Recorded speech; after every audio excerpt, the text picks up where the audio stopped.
So we moved here in the late 50s. And what I remember about El Paso is we did not eat out a lot. We went to my grandmother's house on Sunday to have pan dulce. After they went to 5:30 Mass, they'd go to the National Bakery and get all the pan dulce. After our Mass, we would spend Sunday mornings there. And then my mother always made roast mashed potatoes, carrots for Sunday dinner. We did, however, once in a while, we would go to Ashley's Garden for Mexican food that wasn't that great, but it was like a fairyland full of lucecitas. And people kind of went there because it was so pretty at night. There was Gillespie Steakhouse, the Empire Club. There was Pappy Hines, not far from my neighborhood here. Not a lot of Mexican restaurants. The L&J, I think, was called Tony's, and my parents went there, but we never did.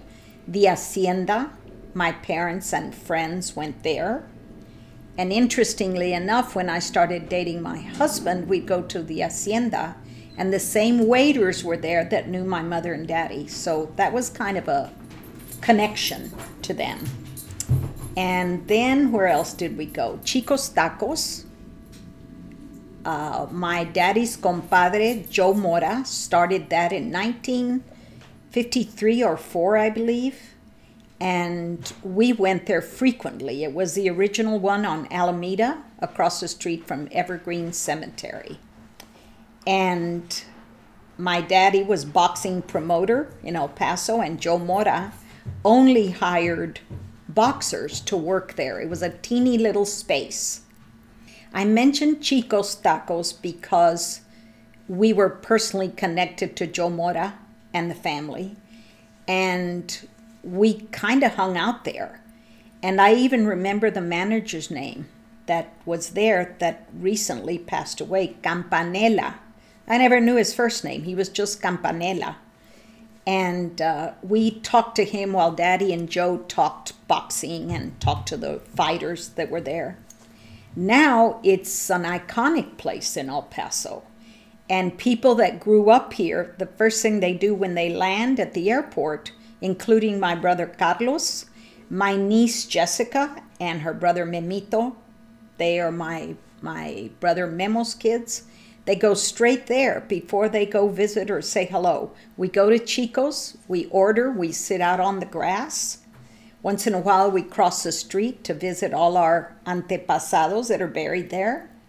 And it's part of our history, but I think it's part of a lot of El Pasoans' history, because I know people that talk about it just like I'm talking about it. If you're not from El Paso and you taste those for the first time, you kind of say, I don't get it. But we get it. We get 3 or 4 orders, and I've even taken them on trips to deliver. But it is part of our history, and of course a big, huge part of El Paso history now. We did frequent places in Juarez more than El Paso. The Martino, the Florida, the later Comedor Virginia, Casa del Sol, which was a dear friend of my dad's, Luis Estabillo, and let us have our wedding reception there when he first opened the restaurant. So we're connected to that restaurant and the family as well. But as kids, we didn't eat out a lot. There was Elmer's, where we go sometimes after Mass. Restaurants are important to us now. They weren't so much back then. But we gather to visit, to celebrate at restaurants. We love the Central for something special. I love Ardavinos. I started going to Ardavinos since it started. And now a lot of our favorite holidays or celebrations, we go there rather than a big fancy restaurant. And I go to the one on Cincinnati because it's the same. They haven't changed it. There was another place we used to go a lot called The Mills. It was next door to the Plaza Theater, owned by a Lebanese gentleman. And my cousins and lifelong friends, Sarela Martinez, Carmela Wallace, Lorena Orbañanos, we wore white little gloves on Sunday. And my tia Jeannie, that's Carmela and Vilo's mother, dropped us off at the Plaza Theater, and then we went to lunch at the Mills. So I think that's why I love to do lunch with all my friends and family, because it started when I was about in the 4th or 5th grade, and they'd pick us up afterwards. But I remembered that one when we were looking back on El Paso restaurants.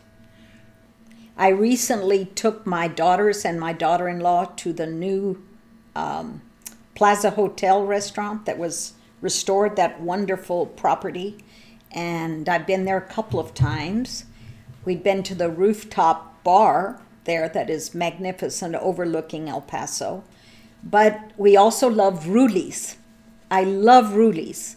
In fact, there's a connection to him back to Casas Grandes, because the Gonzalez Musquiz family lived in Chihuahua, Parral, Casas Grandes. In fact, Victoria, my best friend in 2nd and 3rd grade, lived in Casas Grandes. And they had these opulent 3- and 4-course meals. She loved to come and eat at my house to eat my mother's tuna patties. That's something my mother made on Fridays because we couldn't eat meat. We had sopa de arroz and tuna patties, and Victoria loved her food. And when I went to her home, it was a whole other, fancy silver, candles, delicious food. Druli is related to that family, Raúl. So there we are with family connections still, but his place is one of my favorites.